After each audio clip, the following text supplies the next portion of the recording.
I do not choose to be a common man. It is my right to be uncommon if I can. I seek opportunity, not security. I want to take the calculated risk. To dream and to build, to fail and to succeed. I prefer the challenges of life to the guaranteed existence, the thrill of fulfillment to the stale calm of utopia. I will never cower before any master, nor bend to any threat. It is my heritage to stand erect, proud, unafraid, to think and act for myself. To enjoy the benefit of my creations. And to face the world boldly and say, "This I have done." All this is what it means to be an entrepreneur. Thomas Paine, Common Sense.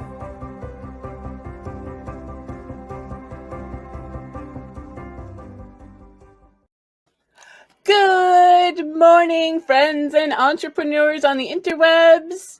I'm Rachael Blasky, and this is Anne-Marie DeWitt. Hello. Hello. We're here with Haley Pearson. She is going to have a ton to tell us later, but in this episode of Invited, the topic is social media influence. And Anne-Marie, co-owner of Fireside Games, and myself, VP of Channel Marketing for White Wizard Games, are going to chat with her over a good cup of coffee or tea or whatever she has in her cup this morning, and learn her insight and ideas about the topic that we feel is important when you run a board game company. And all the while, we're going to discuss those comments and questions in the live chat because you're invited. And this episode is brought to you by Arcane Wonders, who would like you to know that Air, Land, and Sea, the two-player strategy game, is now back in stock. And their latest reprint is color-corrected for colorblind players. And it and all of their amazing games are available at your FLGS or wherever you buy games. Awesome. And we always want you to help us spread the word. We're going to be talking about such a cool topic today. Haley has at least 1 million followers on TikTok, and I think that we're going to learn a lot today. So take this moment to share.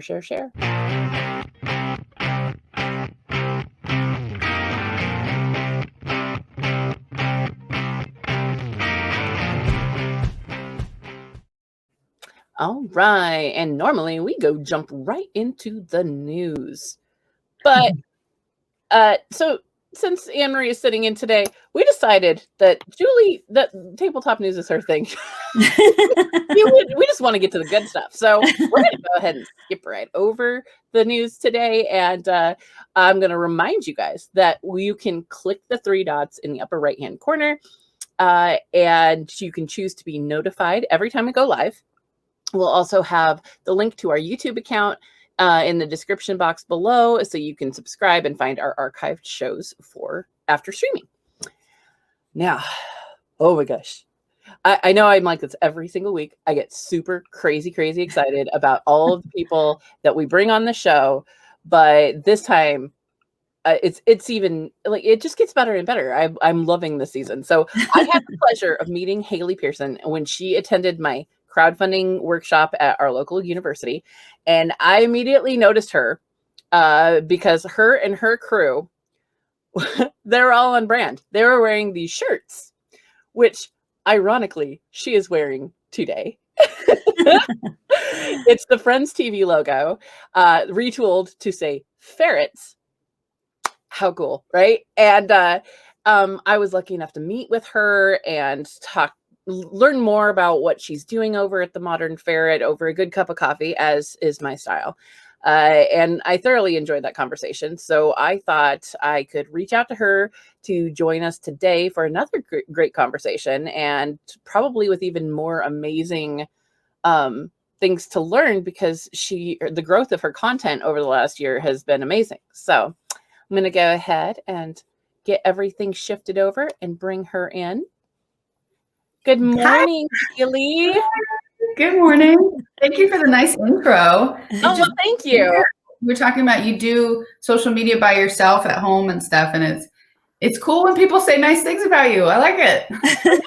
No trolling here. I legit love you. You're amazing. So yeah, you're really amazing too. Thank you so much for having me on. I'm so excited to talk about this topic. I'm so passionate about it, and I feel like people can do a lot of good with these tools. And if I can help people do good with these tools, I would love to help. So I'm glad to be here. Oh, that's great. Well, why don't we just start with your background and how you got into the modern ferret and what led you to this world? Oh man. So I've always been obsessed with animals my whole life. My mom said since I was a little toddler, I was always gravitating towards animals rather than other things. And I ended up actually going to school for product design, which was really fun. I met Channing there, my co-founder and boyfriend. And let's see, product design was really cool because you invent things and it has a lot of entrepreneurship aspects of it that they want you to start companies based off of product ideas.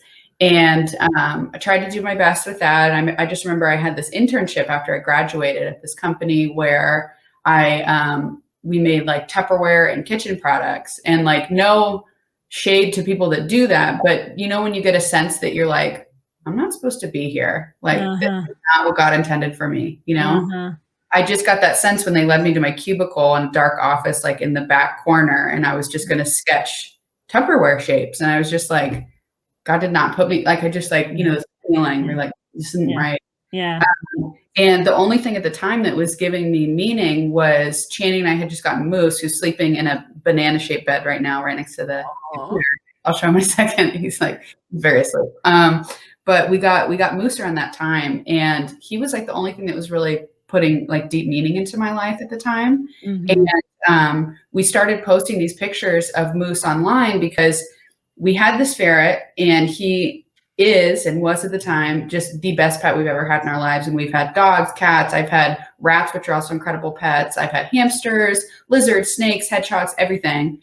And nothing compares to ferrets. They're just absolutely the most incredible pet. Yeah. I don't know. And I felt like there was no representation of them online that was so positively to how incredible he is. And so Annie and I just started taking pictures. He borrowed camera equipment from his dad, who has a background in film, I think. And we just started learning how to do photography, no experience whatsoever. But we felt called to do it because Moose was so incredible. We had to show the world like how great he was. And so people, I guess, really connected with the images that we put online, and they felt like people would send us stuff like, when people ask what it's like to have a ferret, we show them your profile. And that really meant a lot because that's exactly why we did it. Was like the imagery online was wrong. Like it was like, this is a ferret. And it was like red eyes and like biting. Wow. That's not correct. So that's why we kept doing it, is that like, I hope people know when they message, I know we've gotten bigger, but when people message big or small people trying to create content, it means the world to them. Like that, like, I know we need money to pay our bills, but like we need support that says like, hey, what you do matters. That's what kept us going the whole time as we grew. People said, like, if I have a bad day, I go on your profile. If I'm struggling with this, I look at your pictures, they make me happy. They like get me through the day. And I'm like, I can do anything if somebody tells me that, Yeah, right. It feeds your soul. And exactly. We have in the audience right now, Gil Hova. He's in our industry. He's definitely the ferret king, right? It makes me so happy. He's in here, and he's like, Trixie sleeping in our dresser right now. And when we mentioned to him that you were coming on, he's like, oh, I know who that is. That's so cool. And I told Haley that this morning. She's like, that's amazing. Like, someone knows me, and that means the world. So it's so cool. It really does. It really does. Like, we're just trying to do a good thing. And when, we don't always do well, but sometimes when we do, it's the best feeling. I don't know. It transcends like success metrics and all that. It really does. Right. Yeah. Well, now when you're bringing up success metrics, like the business side of my mind is like, okay, what is the actual value of putting my time into marketing, putting my time into social media? What are those kind of things? And so one of the questions that we had was that it's hard to quantify. And as business owners, we have to figure out how to spend our time. So how do you track what you're doing?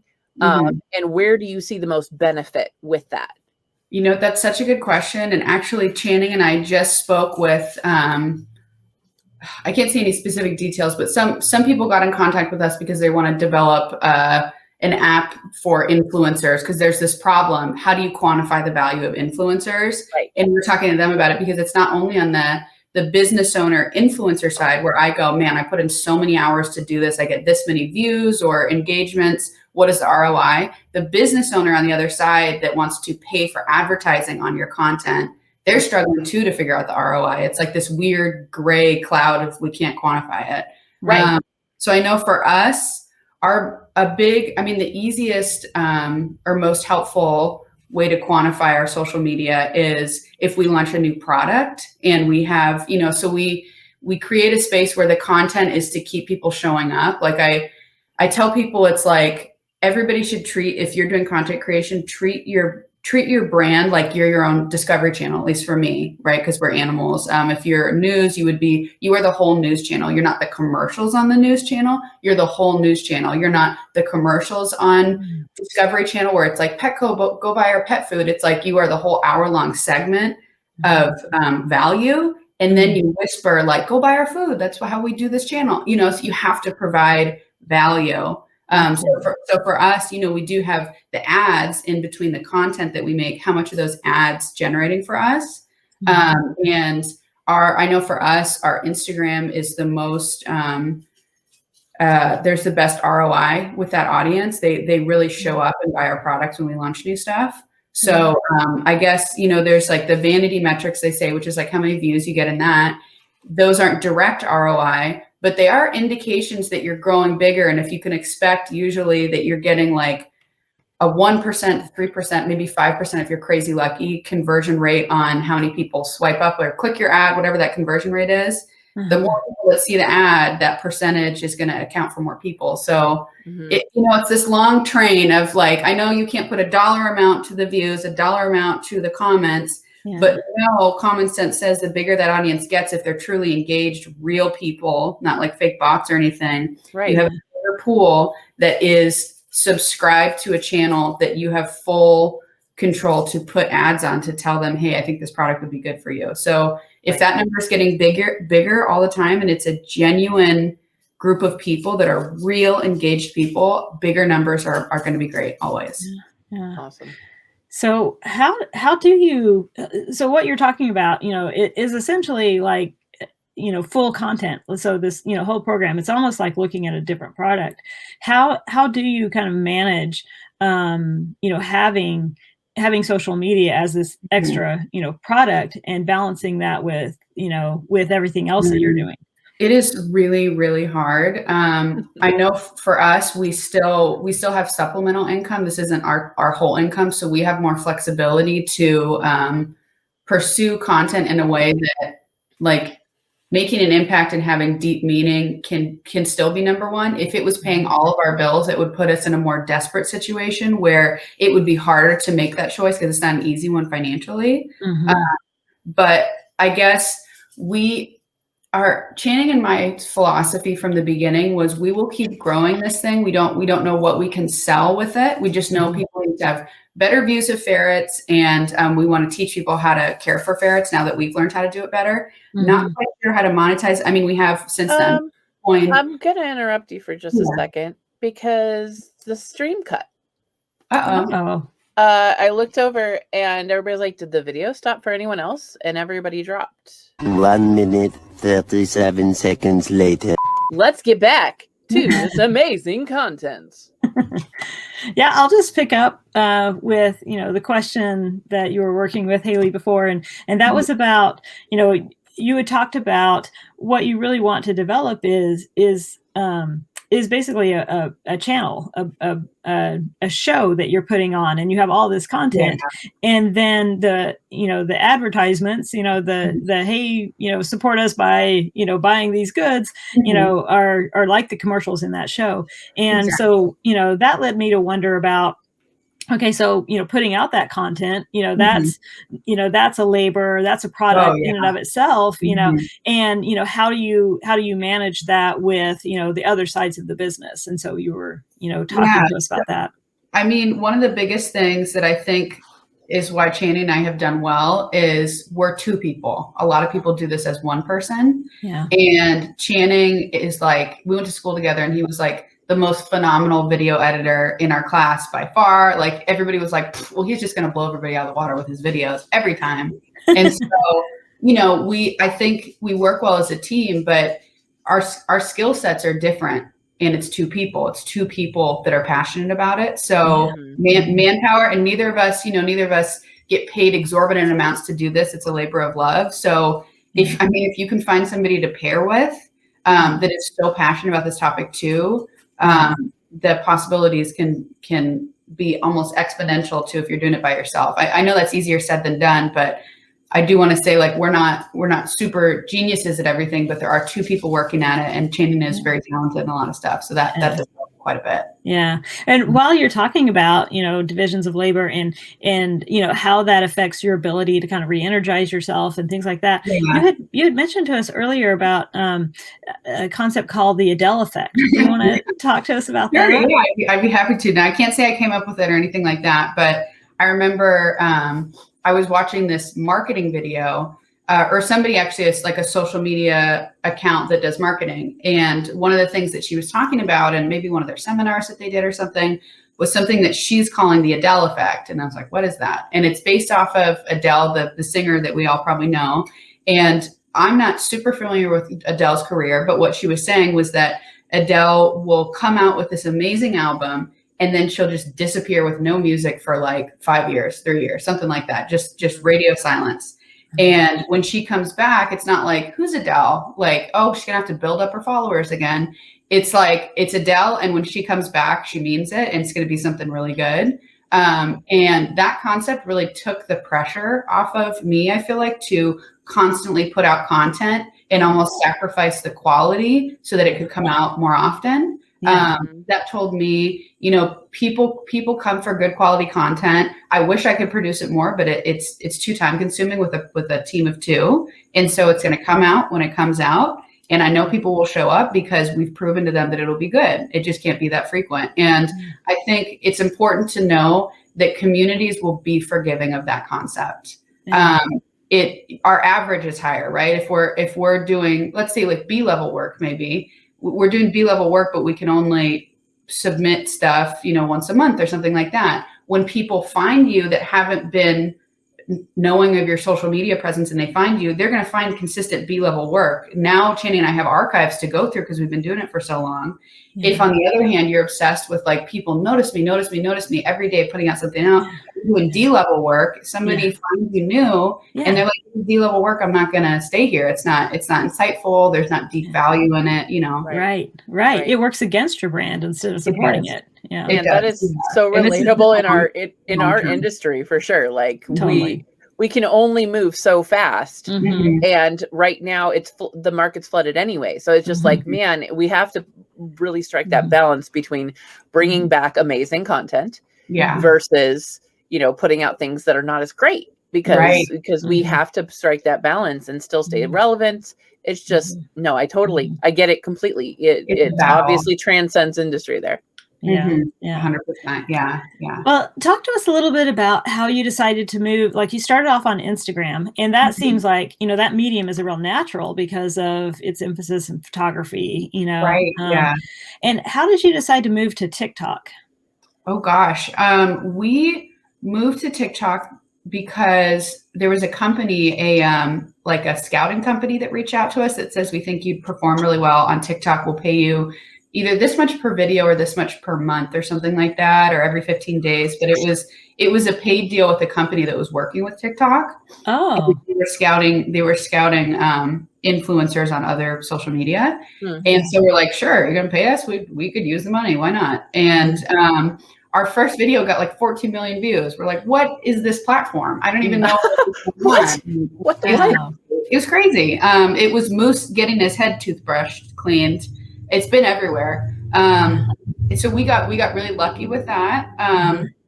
And what's something that's really interesting is when we first started, we asked people like the younger generation after us, like, what do you guys think about TikTok? And some people that we talked to were like, oh, it's stupid. Like, don't even, it's like for little kids, don't even worry about it. And then of course now it's the biggest thing ever. So, when people say stuff like that, take it with a grain of salt. Yeah. Because you'd think, oh, you're the target user. Do you like it or not? That's how I'm going to judge if it's a legit platform or not. Yeah. It's not as easy as that. I think I saw in like Gary Vaynerchuk's book or something like, take every platform seriously that you can.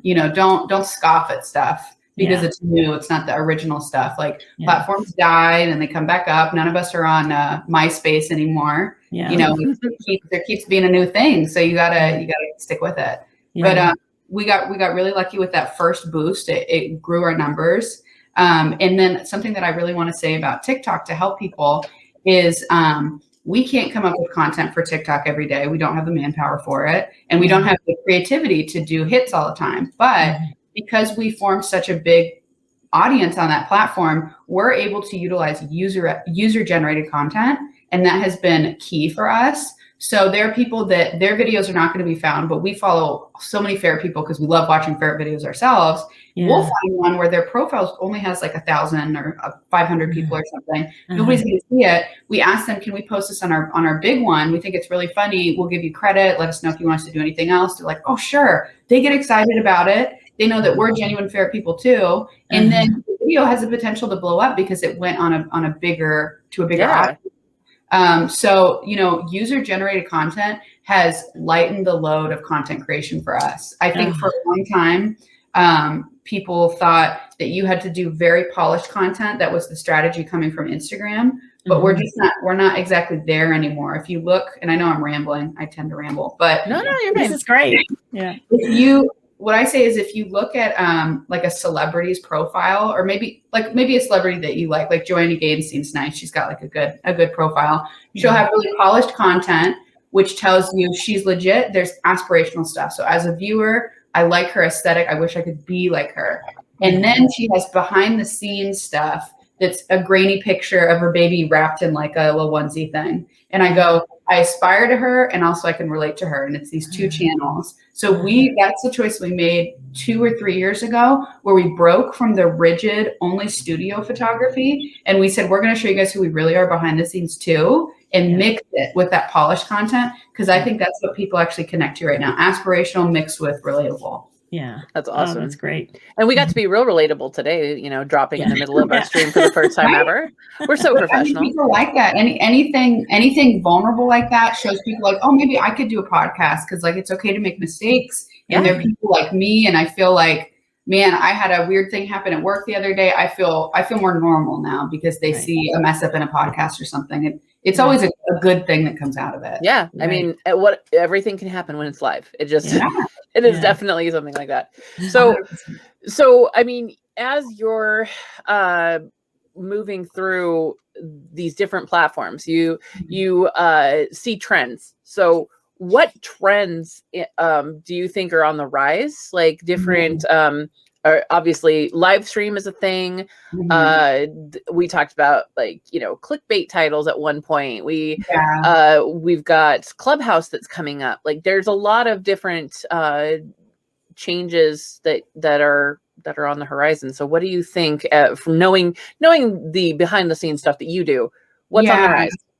I mean, anything live is huge because you take a pool of everybody's making content now, but only a few of them feel confident enough to go live. So you shoot to the top when you do that. So that's something huge to utilize. I mean, Channing and I still don't go live. Like I don't always feel confident enough to have enough stitch together things to say something coherent live, you know? So, but that live is huge because you immediately, you know, on Instagram, when you're live, your little My Story goes bloop to the top of anybody's profile. So going live is huge. I'm trying to think with TikTok, I'm not saying this is a good business strategy, but I think we've stepped back from TikTok a little bit, just because like for mental health, it's been kind of overwhelming. Like, and I don't know if I'm supposed to say it. It's like, you know, TikTok has worked really well for us, but also like, I don't love the platform. Like, I don't like, as a society, I don't think it's good for us. So, you know, that the personal stuff comes into it, where maybe there's stuff that's good for our business, but it's not good for me. It's not good for Channing, you know? Yeah. I mean, we talk about people. I'll say, hey, we've got a Facebook live stream, and they're like, cool. I don't go on Facebook, and I'm like, that sucks. I'm so sorry. I mean, we do upload it later, but you missed the live aspect. Right. And we chose to do Facebook only because that's where most of our audience was. And it's also, you know, gets bumped up in the algorithm because we choose to only do it here and then we upload it later. If we were multi-streaming, which we could do, then, you know, you end up splitting across a lot of different places and they deprioritize you because you are doing that. So it was kind of like a commitment of like, okay, these are where our people are. This is where we want to develop that audience. So it was committing to the platform basically. But no, I totally get what you're saying. So it's, I mean, if people want to get successful on TikTok, I would utilize, unless you like, if you find a joke or a thing that you do that's popular, just repeat it. Keep repeating it until people get sick of it. And then the other strategy is if you can't find something funny, find user-generated content, get their permission, of course, to use it, and then become kind of like a hub of curated content for your niche. That would be the easiest way to grow your community on TikTok. And, you know, I don't think all of the niches are saturated. So I think people still have a lot of opportunity to do that. That's awesome. Well, cool. I think you mentioned alternative platforms and things like that. I was curious, like what are some of the names of places that you are a lot of activity? Well, there was one that we didn't have a great experience with. I think it was, hey, Chan, what was that one from India? We can't remember the name, but they had a similar, like an agency reached out to us to start posting on there, but it had all these like money transfer things and weird stuff. So I can't think of any off the top of my head that I see a lot of potential in right now. None of them are getting as big as TikTok was looming for a while and then just like boom, exploded. Right. But the biggest thing is don't write off any platform as like, oh, that'll never be a thing. Because it could be the next TikTok. It really could. Yeah. Right. And TikTok, I was like, my daughter was like, Mom, you better not get on there. That is not for you. And I was like, hon, if I need to use it for work, I got to use it for work. She's like, no. No.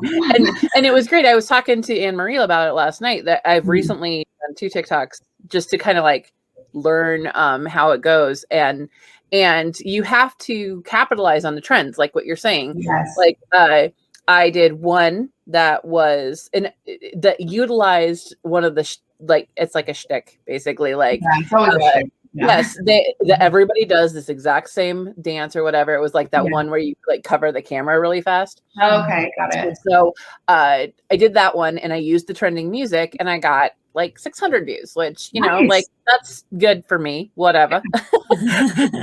Otherwise, it's pretty much like pictures of my kids. But then I did an unboxing, and I had music also. It was sped up. It looked cool.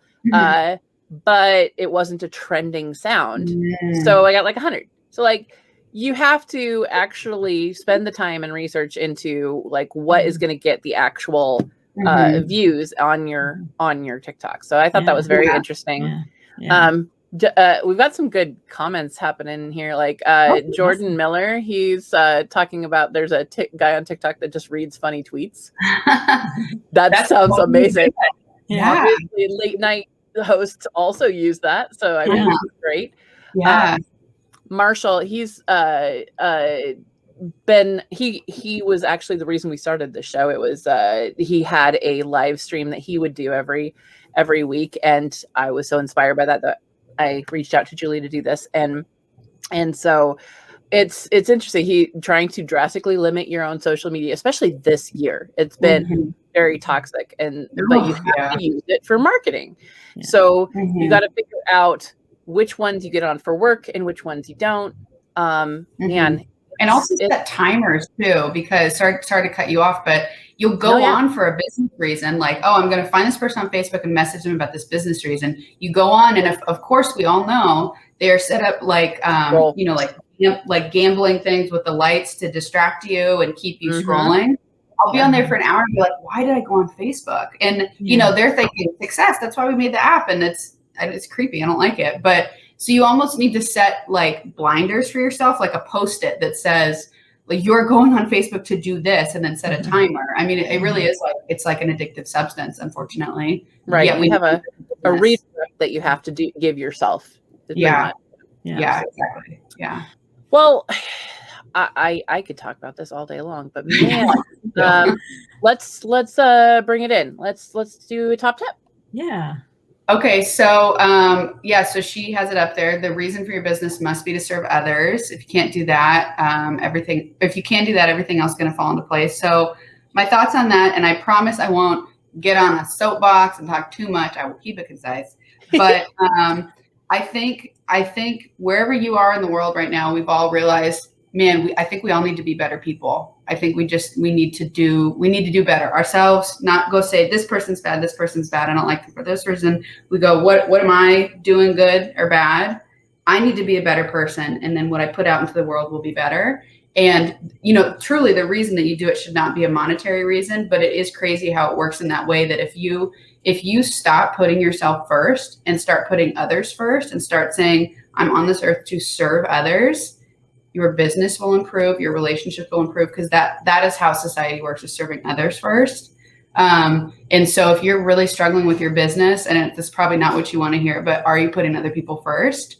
If you're not, that's probably why your business isn't doing well, is what I would say. Right. You need to connect with your users, our gamers. We have to do that, something like that. That'd be my big thing. I hope it doesn't sound too preachy, because I'm not saying I always do it. I don't. I fail all the time at it, but it is the truth. Where we need to get better at it. Yeah. Well, and last week we talked about how we fail. Like that was her top tip, is like fail and fail and fail and do it quickly. And the more you fail, the better you get. Yes. So I agree. Yeah. Well, we have some exciting stuff going on in our own little sphere of the world here. So I'm going to go ahead and bring you down here and switch this up, because, I've got to click all the different places. Oh, can I show you ferret? Oh my gosh, we didn't see the ferret. Oh. This moose is at one point the most famous ferret in the world. Can you believe this? Gosh. I'm going to put you big again. Yes. Wow. Oh. Never worked in his head. He never got arrogant or prideful about it or anything. Oh my gosh. No diva. No, Moose is not a diva. That's amazing. No, I'm so sad because Gil just had to run. So no. That's all right. He can watch the playback. Well, very cool. Okay, so now let's go ahead and we have some really fun things that are going on in our own little sphere of the world here. So Anne-Marie, what do you have going on this week? Well, we just announced this week that we have our official launch date on the Kickstarter for Castle Panic Deluxe Collection. So we're super excited about that. And we have a link where you can follow the campaign and make sure that you get all the updates. But we're going to have pledge levels and add-ons that allow fans to get exactly what they want. So we're super excited about all the offerings. We'll also have a pledge level for just minis. So if you just want the cool little monsters that are minis with the little rotatable bases, you can get that. So we're excited about it. So very cool. Well, May 11th. Yeah. May 11th. Get your Castle Panic. Yeah, that's awesome. That's so cool. Well, and me, I do all sorts of things, and I've been working on Gamma, and I work for the expo and all these things for work. But this week, for myself, I have been on Clubhouse. So Clubhouse is an app that's iOS only right now, where it is basically live stream audio. It's called drop-in audio chat. And It's invite only right now, and basically people are bringing it into the beta. And it was originally more tech, like tech executives were using it to do their stand-ups and do little workshops and things like that. And now the board game community has started to go on there. And I have been wanting to do probably this whole last year a kind of a networking time where we can just chat, introduce ourselves, say what we're up to this week, just like we're doing right now. What projects you're on. And I am going to use Clubhouse to do that.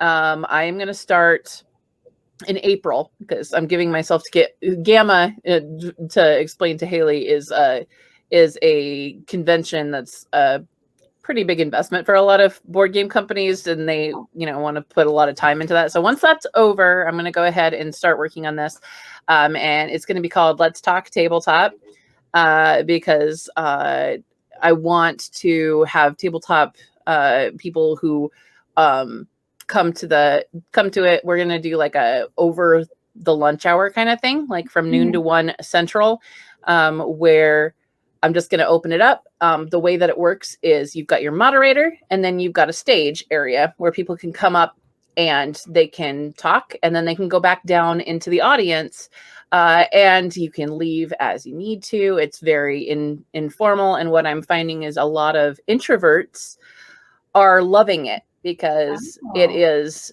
a lot less face-to-face intimidation.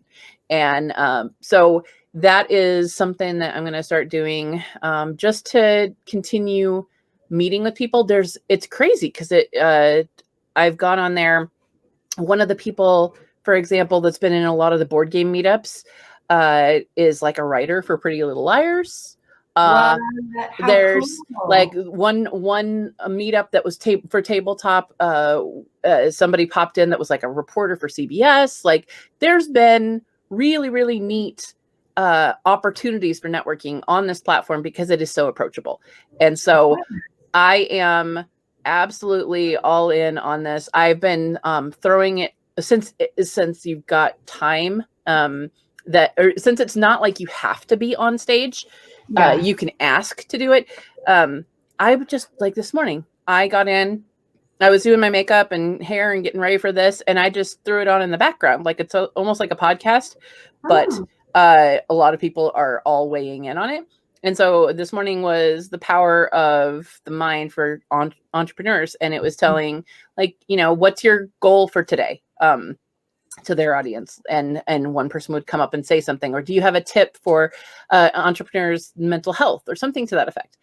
And I popped on there. I'm sitting there, with like looking a mess, but I got on a stage in front of a whole bunch of people this morning without really knowing that. It was really fun. Awesome. I love that. Yeah, it's really cool. Amy Bao is really into it. She's in our audience here, and she's been running some tabletop talks with Daryl Andrews, who made Sagrada. I'm pretty into it. I like it. I've now hit my stride with it. It took me a while to figure out how it was going to fit into my world, but I can throw it on while I'm waiting in the pickup line for school.